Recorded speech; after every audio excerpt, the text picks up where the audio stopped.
Inilah 5 alasan mengapa Israel tak mempan kutukan. Sebelum lanjut, jangan lupa subscribe Anda. Konten ini sama sekali tidak ada hubungan dengan agama dan politik, tetapi hanya mengungkapkan kebenaran bahwa Israel adalah bangsa yang tidak mempan dengan kutukan. Israel adalah satu-satunya negara paling unik di dunia. Bahkan dapat dikatakan paling istimewa. Penduduknya hanya 9.364.000, lebih sedikit dari penduduk Jakarta yang berjumlah 10.560.000. Tetapi tidak ada satu negara pun di dunia ini yang ditakutinya. Ia mengalahkan semua bangsa yang ingin mengalahkannya dan menghancurkan setiap bangsa yang ingin menghancurkannya. Ibaratnya kalau Daud mampu mengalahkan seorang Goliat, maka Israel mampu mengalahkan 1000 Goliat. Negara paling kaya, paling cerdas, tapi paling angkuh. Orang-orang IT ternama berasal dari Yahudi. Mereka yang menguasai perekonomian dunia. Satu orang Yahudi saja bisa menghancurkan perekonomian sebuah negara. Secara moral, sosial, dan budaya, mereka sebenarnya tak ubahnya seperti negara-negara lain. Secara keagamaan, ada dari mereka yang memeluk Yudaisme, Kristen, Katolik, Mesianis, Islam, ada juga yang ateis. Jadi dalam banyak hal mereka sama saja seperti negara-negara lain. Tak sedikit negara di dunia ini yang tidak menjalin hubungan bilateral dengan Israel, bahkan mengecam dan mengutuknya.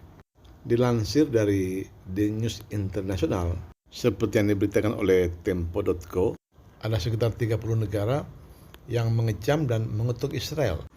Di antaranya Afghanistan, Aljazair, Arab Saudi, Bahrain, Bangladesh, Bhutan, Brunei Darussalam, Djibouti, Indonesia, Irak, Iran, Komoro, Korea Utara, Kuba, Kuwait, Lebanon, Libya, Malaysia, Mali, Maroko, Niger, Oman, Pakistan, Qatar, Somalia, Sudan, Suriah, Tunisia, Venezuela, dan Yaman. Ya, tampaknya kebanyakan negara yang mengecam dan mengutuk Israel adalah negara-negara Islam dan beberapa negara komunis. Dikecam dan dikutuk, tetapi kelihatannya kutukan itu tidak mampu menghancurkan Israel.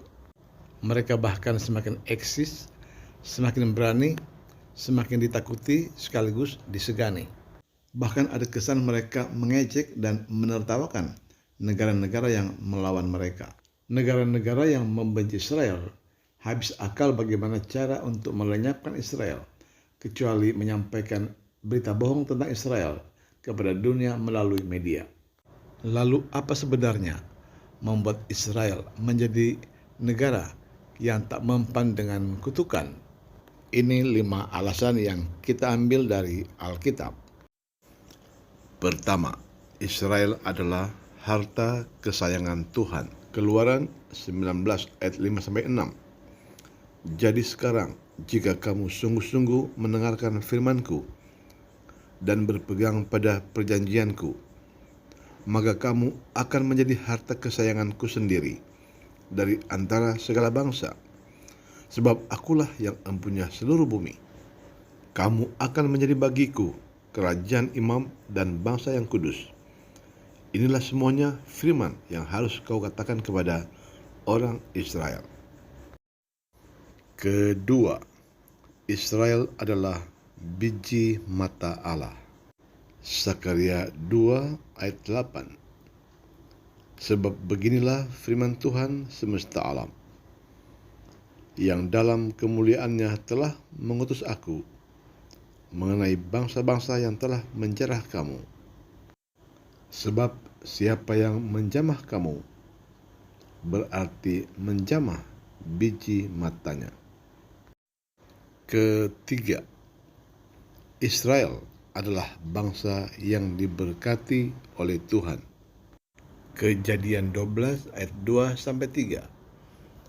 Aku akan membuat engkau menjadi bangsa yang besar dan memberkati engkau serta membuat namamu masyhur, dan engkau akan menjadi berkat.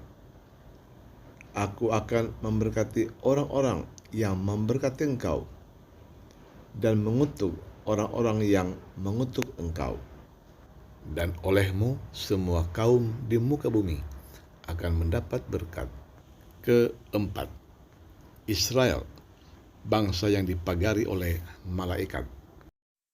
Mazmur 34 ayat 8. Malaikat Tuhan berkemah di sekeliling orang-orang yang takut akan Dia, lalu meluputkan mereka. Hal yang sama dapat juga dibaca dalam 2 Raja-Raja 6 ayat 16 dan 17. Kelima, Yerusalem dan Israel, satu-satunya nama kota dan bangsa di dunia yang tercatat di sorga. Wahyu 21 ayat 10 sampai 12. Lalu di dalam roh ia membawa aku ke atas sebuah gunung yang besar lagi tinggi, dan ia menunjukkan kepadaku kota yang kudus itu, Yerusalem, turun dari sorga dari Allah. Kota itu penuh dengan kemuliaan Allah, dan cahayanya sama seperti permata yang paling indah, bagaikan permata yasmis, jernih seperti kristal. Dan temboknya besar lagi tinggi, dan pintu gerbangnya 12 buah. Dan di atas pintu-pintu gerbang itu ada 12 malaikat, dan di atasnya tertulis nama 12 suku Israel. Ia bukan berarti hanya orang-orang Israel yang ada di surga, karena semua orang yang percaya kepada Yesus akan diselamatkan. Yohanes 3 ayat 16. Lepas dari masalah agama dan politik, Alkitab menjelaskan bahwa Israel adalah bangsa yang tidak mempan dengan kutukan, karena mereka berjaya di dunia dan di surga. Terima kasih sudah menonton. Jangan lupa subscribe Anda.